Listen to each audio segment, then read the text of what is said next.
بسم الله الرحمن الرحيم. اللهم صل على سيدنا ومولانا محمد صاحب التاج والمعراج والبراق والعلم، دافع البلاء والوباء والقحط والمرض والألم.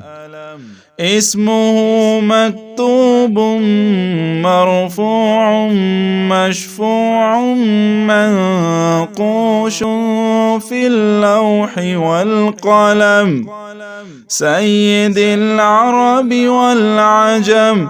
جسمه مقدس معطر مطهر منور في البيت والحرم، شمس الضحى بدر الدجى صدر العلا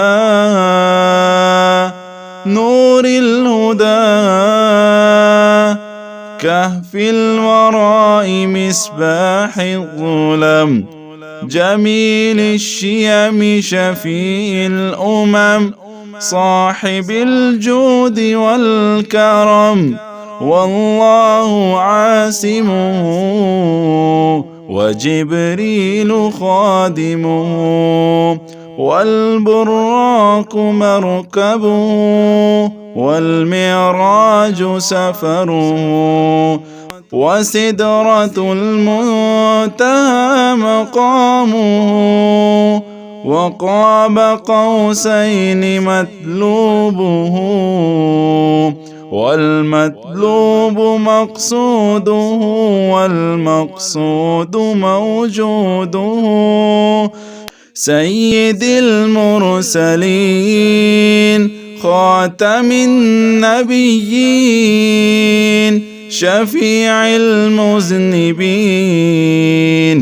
أنيس الغريبين، رحمة للعالمين،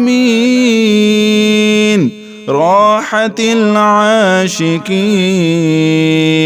مراد المشتاقين، شمس العارفين، سراج الساكلين، مصباح المقربين، محب الفقراء والغرباء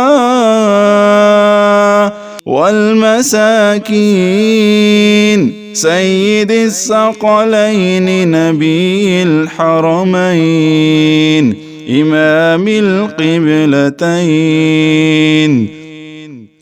وسيلتنا في الدارين، صاحب قاب قوسين، محبوب رب المشرقين ورب المغربين، جد الحسن والحسين، مولانا ومولى الثقلين، أبي القاسم محمد بن عبد الله، نور من نور الله.